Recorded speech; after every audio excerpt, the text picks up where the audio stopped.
biggest personnel news in the running backs room this offseason is the fact that the Packers added running back A.J. Dillon in the second round of the draft this year. You asked Aaron Jones about it. He said he wasn't surprised that Dillon was drafted. However, he also wasn't disappointed. He understands that the team's going to bring in competition. That is something that's simply out of his control. How will Dillon's arrival in the running backs room impact the workload among that rotation of running backs? It's going to be very interesting to see how much the carries and the opportunities just running the football increase. You've got more people to give it to now. So in theory, you would think that would correlate with just running it more. Aaron Jones, the thing that he said today that stood out to me the most is that he desires to be a lifelong Packer.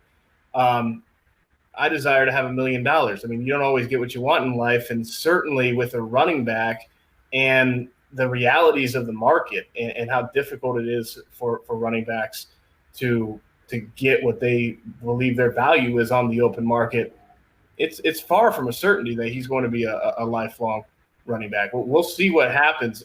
Part of that's on A.J. Dillon and what happens with his development as a rookie. Do the Packers a year from now feel like they can move on and that they're good in the backfield with A.J. Dillon being their primary feature back? What does Aaron Jones do in his season? Aaron Jones said that he's only focused on what he can control, but kind of similar to Aaron Rodgers, really. It's a lot that is outside of his control.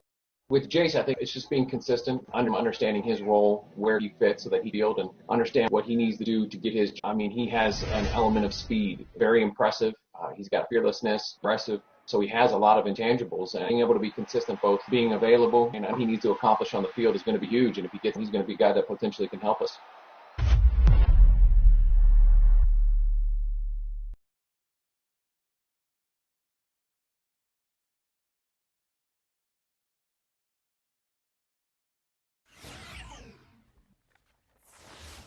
All right, let's get our guys back in. Brady Quinn, Pete Prisco, I'm Eric Asilius.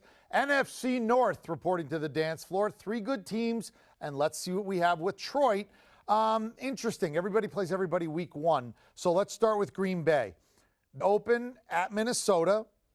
Both of those games are in the first half of the season, both Green Bay, Minnesota games.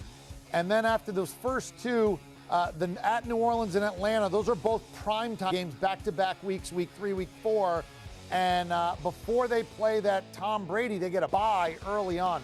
So on their first 7 games, they play Minnesota twice. And in the first one, Minnesota's a 3-point favorite because it's in the Twin Cities. Pete Prisco, what do you think of Green Bay and where they are? And they won the NFC Championship game last year. This year, their projected win total is 9.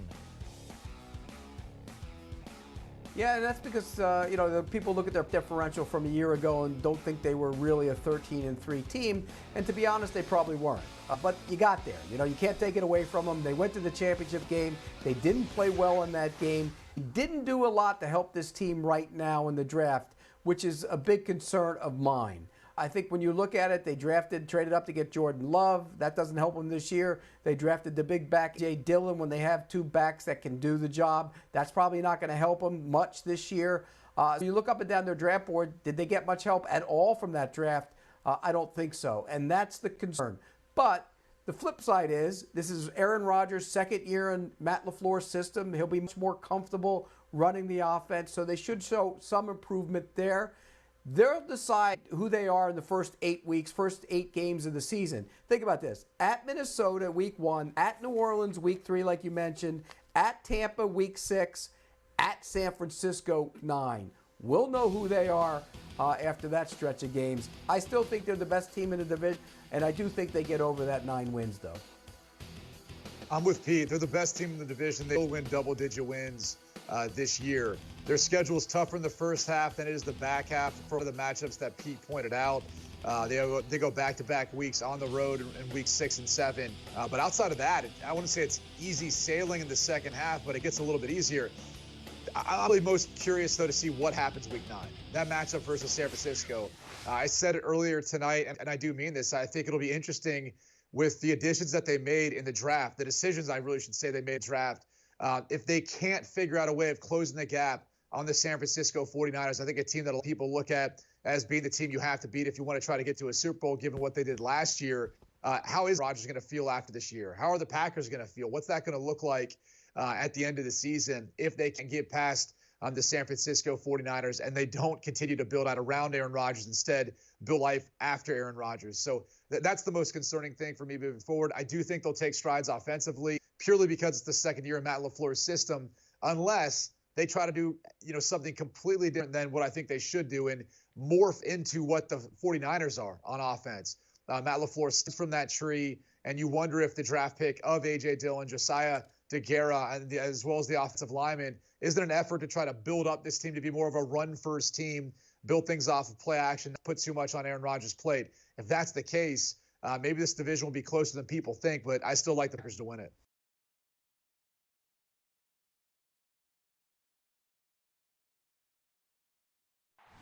For them to not pick a guy early on, to me says they really like our guys and have faith in them.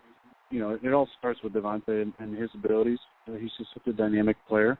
When you have a dynamic guy like that, he opens up the field for the rest of the guys. That's where you saw guys like Lazard, making big strides. You saw Jake make plays. You saw MVS have games where he was a big factor for us. Like I said, I'm excited about seeing EQ back in the mix. Having Devin, who's a veteran guy who's made plays in the league for a number of years and is hungry coming in. I feel really good about that group, and obviously the front office did as well.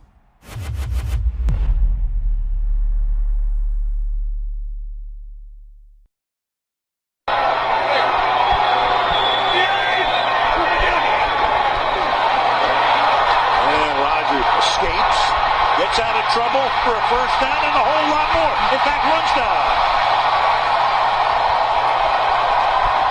Turns it back into a 27-yard for a touchdown, and for the first time the Packers have the lead.